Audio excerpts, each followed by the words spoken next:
ಯಾಕಂದ್ರೆ ಇತ್ತ ಯಾವತ್ತಾದ್ರೂ ನಾನು ನೆಗೆಟಿವ್ ರೋಲ್ ಎಲ್ಲ ಆ್ಯಕ್ಟ್ರಿಗೂ ಇರತ್ತದು. ಹೌದಾ? ಎಲ್ಲ ಆ್ಯಕ್ಟ್ರಿಗೂ ಆ ಒಂದು ಖಡಕ್ ವಿಲನ್ ಕ್ಯಾರೆಕ್ಟರ್ ಮಾಡಬೇಕು ಅನ್ನೋ ಆಸೆ ನನಗಂತೂ ತುಂಬ ಇತ್ತು. ಬಟ್ ಸಿನಿಮಾ ಅನ್ಫಾರ್ಚುನೇಟ್ಲಿ ಅನ್ಕೊಂಡಷ್ಟು ರೀಚ್ ಆಗಿಲ್ಲ. ಅನ್ಕೊಂಡಷ್ಟು ರೀಚ್ ಆಗಿದ್ರೆ ಮೇ ಬಿ ನನಗಿನ್ನೂ ಮೇ ಬಿ ನಿಮ್ಯಾನ್ ಸೂರಿ ರಾಕಿ ಅಂತಲೇ ಆಗ್ತಿದ್ನೇನು. ಕೇರಳಕ್ಕೆ ಶೂಟಿಂಗ್ ಹೋಗಿದ್ವಿ, 3 ಸಾಂಗ್ ಮಾಡಿದ್ವಿ. ಆಮೇಲೆ ನನಗೆ ನೆಕ್ಸ್ಟ್ ಡೇ ಅಲೆಮಾರಿ ರಿಲೀಸಿಗೆ ಬರಬೇಕಿತ್ತು. ಅವ್ರು ಪೇಮೆಂಟ್ ಮಾಡಿಲ್ಲ ಅಂತ ಗೇಟ್ ಎಲ್ಲ ಲಾಕ್ ಮಾಡ್ಕೊಂಡು ಕೂಡಿಸ್ಕೊಂಬಿಟ್ಟಿದ್ರು ನಮ್ಮ ಕೇರಳದಲ್ಲಿ. ಕೇರಳಲ್ಲಿ ನಮ್ಮ ಇಡೀ ಟೀಮ್ನ. ಅಂದರೆ ನಾನು ಮಾಡಿರೋ ಪಾತ್ರಗಳೆಲ್ಲ ಸಖತ್ ಎಂಜಾಯ್ ಮಾಡಿದ್ದೀನಿ. ತುಂಬ ಪೆದ್ದಂತರ ಪ್ಯಾದೆ ಥರ ಮೇಲ್ ಪ್ಯಾಂಟ್ ಹಾಕ್ಕೊಂಡು ಆಕೆ ಅಂದ್ಕೊಂಡು, ಅಥವಾ ರೌಡಿ ಥರ ಈವ್ ಟೀಸ್ ಮಾಡೋ ಥರ, ಅಥವಾ ಗಡ್ಡ ಬಿಟ್ಕೊಂಡು ಹುಚ್ಚನ್ ಥರ. ಅಂದರೆ ಅವೆಲ್ಲದು ನನಗೆ ಪರ್ಸ್ನಲಿ ಖುಷಿ ಸಿಕ್ಕಿದೆ. ಹೇಳಿದ್ನಲ್ಲ 14 ಸಿನಿಮಾ ಫೇಲ್ಯೂರ್ ಅದೆಲ್ಲ. ಇವಾಗ ಖುಷಿ ಆಗತ್ತೆ. ಅಂದರೆ ಒಳ್ಳೇದಾಯ್ತು ಆಗಿಲ್ಲ. ಯಾಕೆ ಗೊತ್ತಾ, ನನಗೆ ಇವಾಗಿರೋ ಮೆಚುರಿಟಿ ಬರ್ತಾ ಇರಲಿಲ್ಲ.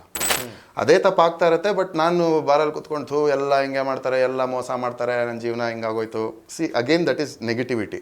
ನೀನು ಹಂಗೆ ನೋಡ್ತಾ ಇದೀಯಾ, ಸಮಾಜ ಹಂಗೆ ಇದೆ, ನೀನು ಬೇರೆ ಪಿಕ್ಚರಲ್ಲಿ ನೋಡ್ತಾ ಇದೀಯಾ. ಆಮೇಲೆ ಅದ್ರ ಟ್ರೂ ಕಲರ್ಸ್ ನಿನಗೆ ಅರ್ಥ ಆಗುವಾಗ ಅಯ್ಯೋ ಸಮಾಜ ಮೋಸ ಮಾಡ್ಬಿಡ್ತು ಅಂತೀಯ. ಕಷ್ಟಪಟ್ಟು ತಗೊಂಡಿರೋ ಚಿನ್ನನ ಕಡಿಮೆ ಬೆಲೆಗೆ ಮಾರೋಕ್ಕಾಗತ್ತಾ? ಒಳ್ಳೆ ಬೆಲೆ ಸಿಗೋ ಕಡೆ ಮಾರಬೇಕು. ಇಷ್ಟು ಕಡಿಮೆ ಚಿನ್ನಕ್ಕೆ ಅಧಿಕ ಬೆಲೆ ಕೊಡೋದು ಅಭಯ ಗೋಲ್ಡ್ ಬಯರ್ಸ್ ಮಾತ್ರ. ನನಗೊಂದು ಕ್ವಶನ್, ಅಡಿಗಂಗೆ ಇಂಡಸ್ಟ್ರಿಯಲ್ಲಿ ಎಲ್ಲ ಪರಿಚಯ ಇದ್ರು. ಆ್ಯಂಡ್ ಅವತ್ತಿನ ಕಾಲಕ್ಕೆ ನಾನು ನೋಡಿರೋ ಪ್ರಕಾರ ಕತೆಗಳು ಮಾಡಬೇಕು, ಟೀಮ್ ಕಟ್ಟಬೇಕು, ಒಂದು ಸಿನಿಮಾ ಮಾಡೋಣ ಅಂತ ಎಲ್ಲ ಪ್ಲ್ಯಾನ್ ಮಾಡ್ಕೊಂಡು ಹೋಗ್ತಿದ್ವಿ. ಸೊ ಸಕ್ಸಸ್ ಸಿಕ್ಕಿದ ಮೇಲೆ ಟ್ರೈ ಮಾಡಿಲ್ವ? ಅಂದರೆ ಯಾವ್ದಾರು ಡೈರೆಕ್ಟ್ರನ್ನ ಹೋಗ್ಬಿಟ್ಟು ನೀವೇ ಮೀಟ್ ಮಾಡೋದು, ಅಥವಾ ಒಂದು ಪ್ರೊಡಕ್ಷನ್ ಹತ್ರ ಹೋಗಿ ಕೂತ್ಕೊಂಡು ಮಾತಾಡೋದು? ನನಗೆ ಅದೆಲ್ಲ ಮಾಡಬೇಕು ಅಂತ ಗೊತ್ತೇ ಇರಲಿಲ್ಲ ಫಸ್ಟ್ ಆಫ್ ಆಲ್. ಓಕೆ. ಯಾಕಂದರೆ ಫೋನ್ ಮಾಡ್ತಿದ್ರು, ಆಫರ್ ಇದೆ, ಅದೇ ಹಂಗೆ ಆಗ್ತಾಯಿತ್ತು. 3 ಸಿನಿಮಾ ಇದಾದ್ಮೇಲೆ ಇನ್ನೊಂದು ಸಿನಿಮಾ ಇದೆ ಅಂದಾಗ ನನ್ನ ಮೈಂಡ್ ಸೆಟ್ ಹೆಂಗಿರುತ್ತೆ. ಹೌದು. ಆ್ಯಂಡ್ ಏನೋ ನನಗೊಂದು ಅದು ಮಾಡ್ತಾ ಮಾಡ್ತಾ ಮಧ್ಯ ಅನ್ನಿಸ್ತು, ಓಕೆ ಯಾಕೆ ಪಾಸಿಬಲ್ ಇಲ್ಲ ಅಂತ. But it didn't work. But ಇವಾಗ ನಾನು ಹೇಳ್ತೀನಿ, ಇವಾಗ ಅದೆಲ್ಲ ಯೋಚನೆ ಮಾಡಿದ್ರೆ ಒಂದೊಂದು ಇನ್ಸಿಡೆಂಟು ಹಂಗಾಗಿದ್ದು ತುಂಬ ಒಳ್ಳೆಯದಾಯಿತು ನನಗೆ. ಯಾಕಂದರೆ ಇವಾಗ ನಾನು ಏನಿದ್ದೀನಲ್ಲ ಅದು ಎಲ್ಲದು ಪರ್ಫೆಕ್ಟಾಗಿ ಆಗಿದೆ. ಎಂಡ್ ಆಫ್ ದ ಡೇ ನನಗೆ ಗ್ರೋತ್ ಅನ್ನೋದು ನನ್ನ ಫೈನಾನ್ಷಿಯಲ್ ಕಂಡೀಷನ್ ಅಲ್ಲ, ಅಥವಾ ನನ್ನ ಸಕ್ಸಸ್, ಸೋ ಕಾಲ್ಡ್ ಸಕ್ಸಸ್ ಅಲ್ಲ. ನನಗೆ ನನ್ನ ಸಕ್ಸಸ್ಸು ನನ್ನ ಸ್ಟೇಟ್ ಆಫ್ ಬೀಯಿಂಗ್. ನಾನು ಎಷ್ಟು ಆರಾಮಾಗಿದ್ದೀನಿ ಒಳಗೆ, ನಾನು ಎಷ್ಟು ಆರಾಮಾಗಿದ್ದೀನಿ, ಎಷ್ಟು ಖುಷಿಯಾಗಿದ್ದೀನಿ. I think that is the huge success I have. And hero ಆಗಿ ಮಾಡ್ತಿದ್ದಂಥ ರಾಕೇಶ್ ವಿಲನ್ ಆಗಿ ಮಾಡ್ತಾರೆ ಅಲೆಮಾರಿಲಿ. ವಾಸ್ ದಟ್ ಡೇಸ್ ನಾನು ಹೀರೋ ಆಗಿದ್ದೀನಿ, ಹೀರೋ ಆಗಿ ಮಾಡಿದ್ದೀನಿ, ಹೀರೋಗೆ ಸಿನಿಮಾಗಳು ಮಾಡಿದ್ದೀನಿ, ಈ ವಿಲನ್ ಆಗಿ ಕರಿತೀಯಾರ ನನ್ನ? ಅವಾಗಲೂ ಅಷ್ಟೇ ನನಗೆ ಹೀರೋ ಅನ್ನೋ ಪರ್ಸ್ಪೆಕ್ಟಿವು ಇರಲಿಲ್ಲ. ಯಾಕಂದರೆ ಜೋಶಲ್ಲಿ ಅವೆಲ್ಲ ನಮ್ಗೆ ಅದೇನೋ ಬೈ ಡಿಫಾಲ್ಟ್ ಕಲಿಸ್ಬಿಟ್ಟಿದ್ರು. ಹೌದು. ನಾವು 5 ಜನನೂ ಹೀರೋಗಳೇ. ಬಟ್ ಜನರ ದೃಷ್ಟಿಗೆ ಹೀರೋಯಿನ್ ಯಾರಿಗಿರ್ತಾಳೆ ಅವಳು ಹೀರೋ ಥರ ಕನ್ಸಿಡರ್ ಆಗಿ ಹೋಗೋದು. ಹೌದು, ಜನರ ದೃಷ್ಟಿಲಿ. ಬಟ್ ನನಗೆ ತುಂಬ ಎಕ್ಸೈಟ್ ಆಯಿತು, ಖುಷಿ ಆಯಿತು. ವಾವ್, ನನ್ನನ್ನು ವಿಲನ್ಗೆ ಚೂಸ್ ಮಾಡಿದಾರಲ್ಲ, ಒಳ್ಳೆ ಚಾನ್ಸ್ ಇದು ಅಂತ. ಯಾಕಂದ್ರೆ ಇತ್ತ ಯಾವತ್ತಾದ್ರೂ ನಾನು ನೆಗೆಟಿವ್ ರೋಲ್ ಎಲ್ಲ ಆ್ಯಕ್ಟ್ರಿಗೂ ಇರತ್ತದು.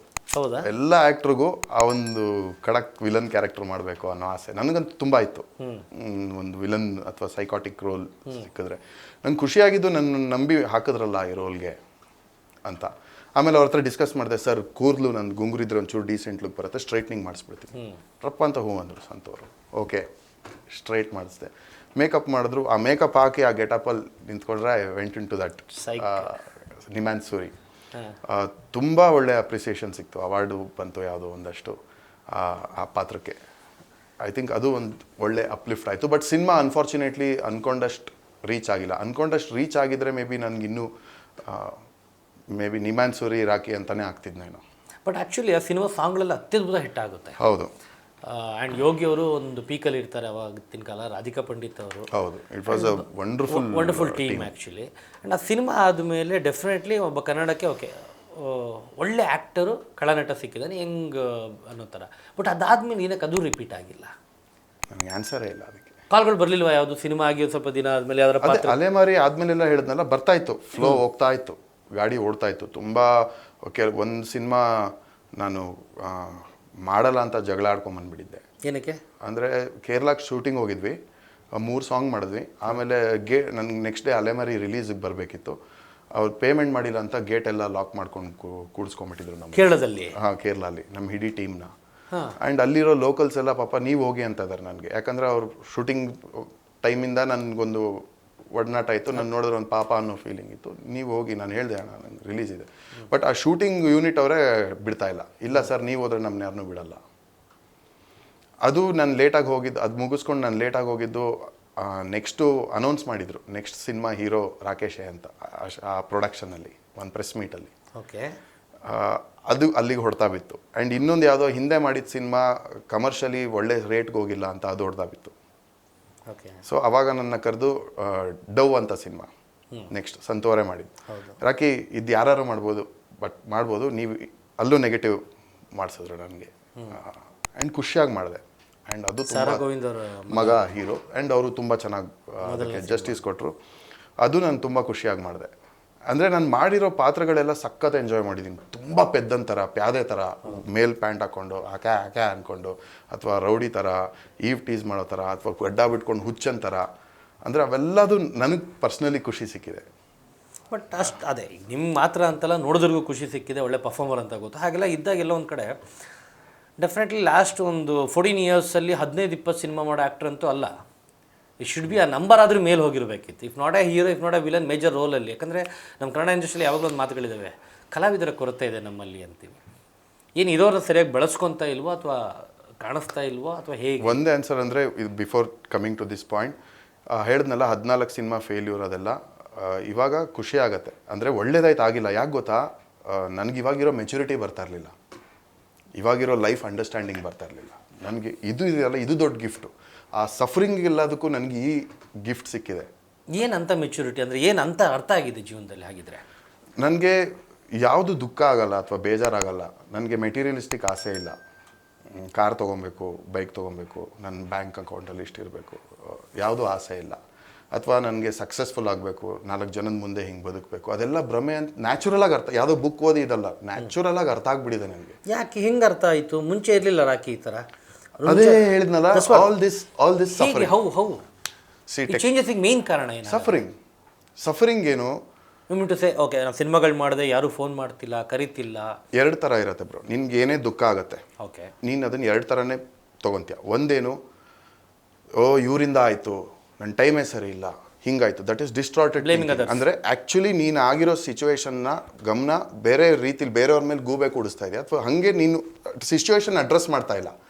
ಅದೇ ತಪ್ಪಾಗ್ತಾ ಇರುತ್ತೆ. ಬಟ್ ನಾನು ಬಾರಲ್ಲಿ ಕೂತ್ಕೊಂಡು ಎಲ್ಲ ಹಿಂಗೆ ಮಾಡ್ತಾರೆ, ಎಲ್ಲ ಮೋಸ ಮಾಡ್ತಾರೆ, ನನ್ನ ಜೀವನ ಹಿಂಗಾಗೋಯ್ತು. Again that is negativity. ಇನ್ನೊಂದೇನು, ಇಲ್ಲ ನಾನು ಏನು ತಪ್ಪು ಮಾಡ್ತಾ ಇದ್ದೀನಿ ಅನ್ನೋದನ್ನು ಹುಡುಕೊಳ್ತಾ ಹೋಗ್ತಾ ಆನ್ಸರ್ ಸಿಗ್ತಾ ಹೋಗುತ್ತೆ. ಏನಕ್ಕೆ ಮೈಂಡ್ ಮತ್ತೆ ಆ ದುಃಖ ಆಗಬಾರ್ದು. ಇವಾಗ ಒಬ್ಬ ಕೆಟ್ಟ ಮಾತು ಬೈತಾನೆ ನಿನಗೆ ಸಖತ್ ಕೋಪ ಬರುತ್ತೆ. ನೆಕ್ಸ್ಟ್ ನಿನ್ನ ಮನೇಲಿ ಬಂದು ಏನು ಯೋಚನೆ ಮಾಡ್ತೀಯ? ಇಲ್ಲ, ಇಡೀ ಪ್ರಪಂಚದಲ್ಲಿ ಬೈಯೋರನ್ನ ತಪ್ಸೋಕ್ಕಾಗಲ್ಲ, ಬಟ್ ಅವ್ನು ಬೈದಾಗ ನನಗೆ ನೆಕ್ಸ್ಟ್ ಕೋಪ ಬರಬಾರ್ದು. ನನಗೆ ಯಾಕೆ ಕೋಪ ಬರ್ತಾ ಇದೆ? I am weak. Correct. The same thing implies to ಅಷ್ಟೇ. ಸಕ್ಸಸ್ ಏನು ಸಕ್ಸಸ್ಸು? ಯಾರು ಹೇಳಿರೋದು? ಬರ್ದಿದೆಯಾ ವೇದ ಉಪನಿಷತ್, ಅಥವಾ ಏನಾದ್ರು ಸ್ಕ್ರಿಪ್ಚರ್ಸ್ ಇದೆಯಾ? ಅಥವಾ ಸಕ್ಸಸ್ ಅಂದರೆ ಇದೆ? ಏನೂ ಇಲ್ಲ. ಕ್ಯಾಪಿಟಲಿಸ್ಟಿಕ್ ಸೊಸೈಟಿ ನಮ್ಮನ್ನೆಲ್ಲ ದುಡಿರಿ, ಕಷ್ಟಪಡಿ. ಯಾರು ಇದು ಮಾಡ್ತಾ ಇರೋದು? 10,000 ಬ್ರ್ಯಾಂಡ್ಗಳು, ಇದು ಒಂದಷ್ಟು ಬಟ್ಟೆ ಯಾಕೆ ಬೇಕು ನಮಗೆ? ಯಾಕೆ ನಾವೆಲ್ಲ ಕಷ್ಟಪಟ್ಟು ದುಡಿಯೋಕೆ ಹುಟ್ಟಿದ್ದೀವಿ ಅನ್ನೋ ಭ್ರಮೆ ಯಾಕೆ ಹುಟ್ಟಿಸಿದ್ದಾರೆ? ನಾವು ದುಡಿಯೋಕೆ ಹುಟ್ಟಿಲ್ಲ, ಕಷ್ಟಪಟ್ಟು ದುಡಿಯೋಕೆ ಹುಟ್ಟಿಲ್ಲ. ಅಕಾರ್ಡಿಂಗ್ ಟು ಮೀನ್ ಲೈಫ್ ಏನು ಅಂತ ಅರ್ಥ ಮಾಡ್ಕೊಳ್ಳೋ ಪ್ರಕ್ರಿಯೆ. ಅದರಲ್ಲಿ ನೀನು ಯಾವತ್ತೂ ಎಂಡ್ ಆಗಲ್ಲ, ಯಾವತ್ತೂ ಸ್ಟಾರ್ಟ್ ಮಾಡಲ್ಲ. ಆ ಪ್ರಕ್ರಿಯೆ ನಿರಂತರ. ಅದು ಯಾವಾಗ ಆ ಒಂದು ಸ್ಟೇಜ್ ದಾಟಿದಾಗ ಇನ್ನೊಂದು ಸ್ಟೇಜ್ಗೆ ಹೋಗ್ತೀವಿ. ದುಡ್ಡೆಲ್ಲ ಇಂಪಾರ್ಟೆಂಟ್ ಅಲ್ಲ, ಹೌದಲ್ವಾ? ಹೌದು, ನನಗೆ ಆ್ಯಕ್ಚುಲಿ ಇಲ್ಲ. ಯಾವಾಗ ಅದು ಸಫರ್ ಆದಾಗಲೇ ಗೊತ್ತಾಗೋದು. ದುಡ್ಡು ಕೈಗೆ ಬಂದಾಗ ನೋಡಿದಾಗ ಇಲ್ಲ ನನಗೆ ಅಂದರೂ ಸಮಾಧಾನ ಇಲ್ಲ. ಯಾರಿದ್ದಾರೆ ನಾನು 100% ಖುಷಿಯಾಗಿದ್ದೀನಿ ಅಂತ? ಇಲ್ಲ ಅಂದಮೇಲೆ ನಾವು ಏನನ್ನು ಚೇಂಜ್ ಮಾಡ್ತಾ ಇದ್ದೀವಿ? ಆ್ಯಂಡ್ ಸತ್ತರೆ ಹಿಂಗೆ ಸಾಯಬೇಕು, ಈ ಥರ ಇದಾಗಬೇಕು ಅಂತೆಲ್ಲ ನಾವು ಮೋಟಿವೇಟ್ ಹಾಕೊಂಡು ಪ್ರೆಷರ್ ಆಗ್ತೀವಿ. ಅದೆಲ್ಲ ಅಗೇನ್ ಯಾರಿಗೆ ಲಾಭ? ನಾವೆಲ್ಲ ಕಷ್ಟಪಟ್ಟು ದುಡಿದ್ರೆ. ಡ್ಯೂ ಯು ಥಿಂಕ್ ಇದೆಲ್ಲ ಪಾಸಿಬಲ್ ಇದೆಯಾ? ಈಗ ಅಡಿಗನ್ ಲೈಫಲ್ಲಿ ಓಕೆ, ಅವರು ರಿಯಲೈಸೇಷನ್ ಆಗಿದೆ, ಬೇರೆ ರೀಸನ್ಗಳು. ನೀವು ಹೇಳ್ದಂಗೆ ಈ ಕಷ್ಟಪಟ್ಟು ದುಡಿಯೋದು, ದುಡ್ಡೇ ಇಂಪಾರ್ಟೆಂಟ್, ಇದೆಲ್ಲ ಬಿಟ್ಟು ಎಲ್ಲರೂ ಅಡಿಗನ್ ಥರ ಆಗೋದು, ಅಥವಾ ಆ ಯೋಚನೆ ಮಾಡೋದು, ಸಮಾಜ ಬದಲಾವಣೆ.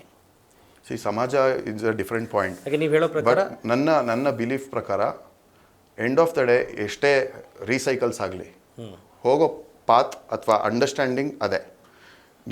ನಿನ್ನ ಸಿಲಿಬಸ್ ಕಲಿಯೋರ್ಗೂ ಅದೇ ಲೆಸನ್ ಬೇರೆ ಬೇರೆ ರೀತಿಲಿ ಬರ್ತಾ ಇರತ್ತೆ. ಅಬ್ಸರ್ವ್ ಮಾಡು.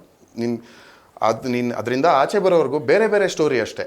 ಇನ್ನು ಒಂದಿನ ಫ್ರೆಂಡ್ ಮಾಡ್ದ, ಇನ್ನೊಂದು ಏನೋ ಮಾಡ್ದ, ಬೇರೆ ಬೇರೆ drama. But that feeling of betrayed are feeling of ಇದು ಅದೇ ಇರುತ್ತೆ. ಯಾಕೆ ಅಲ್ಲಿಂದ ಆಗ್ತಾ ಇಲ್ಲ, Expectations ನೀನು ಇದ್ದಾಗ. ನೀನ್ ಹಂಗೆ ನೋಡ್ತಾ ಇದೀಯಾ, ಸಮಾಜ ಹಂಗೆ ಇದೆ, ನೀನ್ ಬೇರೆ ಪಿಕ್ಚರಲ್ಲಿ ನೋಡ್ತಾ ಇದೀಯಾ, ಆಮೇಲೆ ಅದ್ರ ಟ್ರೂ ಕಲರ್ಸ್ ನಿನಗೆ ಅರ್ಥ ಆಗುವಾಗ ಅಯ್ಯೋ ಸಮಾಜ ಮೋಸ ಮಾಡ್ಬಿಡ್ತು ಅಂತೀಯ. ಎಕ್ಸ್ಪೆಕ್ಟೇಷನ್ಸ್ಗಳು ಎಕ್ಸಾಕ್ಟ್ಲಿ. ಎಕ್ಸ್ಪೆಕ್ಟೇಷನ್ ಅಂದರೆ ನಾವು ಪೇಂಟಿಂಗ್ ಕಟ್ಕೊತೀವಿ, ಈ ಮೂಗು ಹಿಂಗೆ ಇದೆ, ಈ ಕಿವಿ ಹಿಂಗಿದೆ, ಅದು ಹಂಗಿರಲ್ಲ. ಅದು ಹೆಂಗಿದೆಯೋ ಹಂಗೆ ಇದೆ ಯಾವಾಗಲೂ. ಈ ಬದಲಾವಣೆಗಳೆಲ್ಲ ನೋಡಿ ಮನೇಲಿ ಏನಂತಾರೆ? ಹಾನೆಸ್ಟಾಗಿ ಹೇಳು ಮಗ, ಏನಂತಾರೆ ಮನೇಲಿ? ಆ್ಯಕ್ಚುಲಿ ಏನು ಗೊತ್ತಾ, ನನ್ನ ಈ ಥರ ಮನೇಲಿ ಒಂದು ಲೆಕ್ಕಾಚಾರದಲ್ಲಿ ನೋಡಿದ್ದಾರೆ. ನನ್ನ 10ನೇ ಕ್ಲಾಸ್ಗೆ ಸಿಕ್ಕಾಪಟ್ಟೆ ತರಲೆ ಅಂತ ಆರ್ಟ್ ಆಫ್ ಲಿವಿಂಗ್ ಆಶ್ರಮಕ್ಕೆ ಹಾಕಿದ್ರು. ಅಲ್ಲಿ ಸುದರ್ಶನ್ ಕ್ರಿಯಾ ಕಲ್ತಿದ್ದೆ. ಓಕೆ. ಆ್ಯಂಡ್ ಅದಾದಮೇಲೆ ನನಗೆ ಆ್ಯಕ್ಚುಲ್ ಕ್ಯೂರಿಯಾಸಿಟಿ ಇತ್ತು ಆವಾಗಿಂದಾನು. ಅದು ಅಷ್ಟೊಂದು ಎಕ್ಸ್ಪ್ರೆಸ್ ಆಗ್ತಾ ಇರಲಿಲ್ಲ, ಬಟ್ ಕ್ಯೂರಿಯಾಸಿಟಿ ಇತ್ತು. ಏನಿದು, what is this trip they all do, ಯಾವಾಗಲೂ ಬ್ಲಿಸ್ಫುಲ್ ಆಗಿರ್ಬೋದಾ, ಅದೇನೋ ಥರ್ಡ್ ಐ ಅಂತೆ ಓಪನ್ ಆಗಿಬಿಡತ್ತಾ, ಅದೇನೋ ಚಕ್ರ ಅಂತ ಆ್ಯಕ್ಟಿವೇಟ್ ಆಗ್ಬಿಡತ್ತಾ, ಹಾಗೆಲ್ಲ ಸ್ಟೇಟ್ ಆಫ್ ಮೈಂಡ್ ರೀಚ್ ಆಗ್ಬೋದಾ, ಅದಕ್ಕೆ ಏನು ಮಾಡಬೇಕು ಅಂತ ಹುಚ್ಚು ಹುಡುಕಾಟದಲ್ಲಿ ಎಲ್ಲ ಆಶ್ರಮದಲ್ಲಿ ಕೋರ್ಸ್ ಮಾಡೋದು, ಎಲ್ಲ ವಿಡಿಯೋ ಮಾಡೋದು, ಗಂಟೆಗಟ್ಟಲೆ ಅದನ್ನೇ ಪ್ರಾಕ್ಟೀಸ್ ಮಾಡೋದು. ಇಸ್ಕಾನಲ್ಲಿ ಆಲ್ಮೋಸ್ಟ್ 1 ವರ್ಷ ಕಳೆದಿದ್ದೀನಿ, ತುಂಬ ಕ್ಲೋಸ್ ಅಸೋಸಿಯೇಟ್ ಆಗಿ.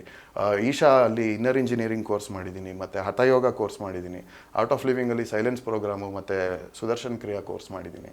ಆ ಥರ ಅದು ಬಿಟ್ಟು ಇನ್ನೂ ಚಿಕ್ಕ ಇವ್ರ ಹತ್ರ ಹೋಗಿ ಫಾಲೋವರ್ ಆಗಿದ್ದೀನಿ. ಒಬ್ಬರು ಮನೇಲಿ ಆಲ್ಮೋಸ್ಟ್ 6 ತಿಂಗಳು ಅವ್ರ ಮನೇಲೇ ಇದ್ದೀನಿ, ಅವ್ರ ಹತ್ರ ಸೀಕ್ ಮಾಡಿಕೊಂಡು. ಅವೆಲ್ಲ ಆ ಹುಡುಕಾಟ ಹೋಗ್ತಾ ಹೋಗ್ತಾ ಹೋಗ್ತಾ ಹೋಗ್ತಾ ಹೋಗ್ತಾ ನನ್ನ ಆ ಜರ್ನಿ ಮುಂಚಿಂದನೂ ಬರ್ತಾಯಿತ್ತು. ಅದಕ್ಕೆ ಈ ನನ್ನ ಲೈಫಲ್ಲಿ ಆಗ್ತಾ ಇರೋ ಸಿಚುವೇಶನ್ಗಳೆಲ್ಲ ಸಪೋರ್ಟ್ ಮಾಡ್ತಾ ಬಂತು. ಏನು ಆ ಫೇಲ್ಯೂರ್ಸು ಜರ್ನಿಗೂ ಸಪೋರ್ಟ್ ಮಾಡ್ತಾ ಬಂತು.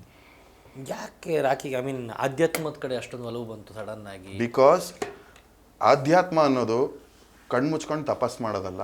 ಆಧ್ಯಾತ್ಮ ಅನ್ನೋದು ನನ್ನ ಪ್ರಕಾರ ಯೋಗ ಧ್ಯಾನ ಮಾಡೋದಲ್ಲ. ಆಧ್ಯಾತ್ಮ ಅನ್ನೋದು ದೇವಸ್ಥಾನಕ್ಕೆ ಹೋಗೋದಲ್ಲ, ಅಥವಾ ಕುಂಕುಮ ಹಾಕ್ಕೊಂಡು ಅಥವಾ ದೇವ್ರ ಧ್ಯಾನ ಮಾಡೋದಲ್ಲ. ನನ್ನ ಪ್ರಕಾರ ಆಧ್ಯಾತ್ಮದ ನನ್ನ definition, it is a poetic way of expression of science. ಸೈನ್ಸ್ಗೂ ಆಧ್ಯಾತ್ಮಕ್ಕೂ ಏನು ಡಿಫ್ರೆನ್ಸ್ ಇಲ್ಲ, ಬಟ್ ಸೈನ್ಸ್ ಲಾಜಿಕಲ್ಲಾಗಿ ಟು ದ ಪಾಯಿಂಟ್ ಥಿಯರಿಯಾಗಿ, ಅಂದರೆ ಥಿಯರಮ್ ಆಗಿ ಎಕ್ಸ್ಪ್ಲೇನ್ ಮಾಡುತ್ತೆ. ಆಧ್ಯಾತ್ಮ ಅದನ್ನು ಪೊಯಿಟಿಕ್ ಆಗಿ ಹೇಳುತ್ತೆ. ನೀನು ಅಬ್ಸರ್ವ್ ಮಾಡು, ಯಾವುದೇ ಫಿಲಾಸಫಿ ಕೊಡ್ತಾವೋ, it is a poetic way of expression of actual psychology,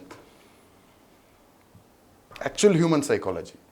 so ನಾನು ಏನೇ ಸ್ಪಿರಿಚುಯಾಲಿಟಿ ಅಂತ ಮಾತಾಡಿದ್ರು ಅದು ಅನ್ಸೈಂಟಿಫಿಕ್ ಆಗಿದ್ದರೆ, ಅಕಸ್ಮಾತ್ ಇವಾಗ ನಾನು ಸೋಲ್ ಅಂತ ನಂಬ್ತೀನಿ, ಆತ್ಮ ಅಂತ ನಂಬ್ತೀನಿ, ಬಟ್ ಅದಿನ್ನೂ ಸೈನ್ಸ್ ಪ್ರೂವ್ ಮಾಡಿಲ್ಲ. ನಾನು ಪಬ್ಲಿಕಲ್ಲಿ ಮಾತಾಡಲ್ಲ, ನಾನು ಕಾನ್ಷಿಯಸ್ನೆಸ್ ಅಂತ ಮಾತ್ರ ಮಾತಾಡ್ತೀನಿ. ಓಕೆ. ಯಾಕಂದರೆ ಅದು ನನ್ನ ಡ್ಯೂಟಿ.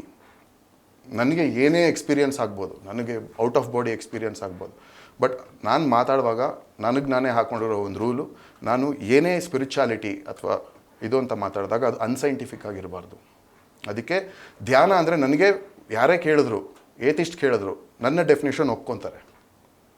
ಆ ಮೆಡಿಟೇಷನ್ ಒಪ್ಕೊಳ್ದೇ ಇರೋರು ಅಥವಾ ಲೆಫ್ಟಿಸ್ಟೋ ಕಮ್ಯುನಿಸ್ಟೋ ಯಾರೇ ನನ್ನನ್ನು ಕೂಡಿಸು, I will give my definitions. Sir ನನ್ನ ಪ್ರಕಾರ ಧ್ಯಾನ ಅಂದರೆ ಇದು, ನನ್ನ ಪ್ರಕಾರ ಸ್ಪಿರಿಚುಯಾಲಿಟಿ ಅಂದರೆ ಇದು, ನನ್ನ ಪ್ರಕಾರ ಈಗೋ ಅಂದರೆ ಇದು. Definitely they can't deny, because I will talk in the language of science. Beat Plus Karnataka.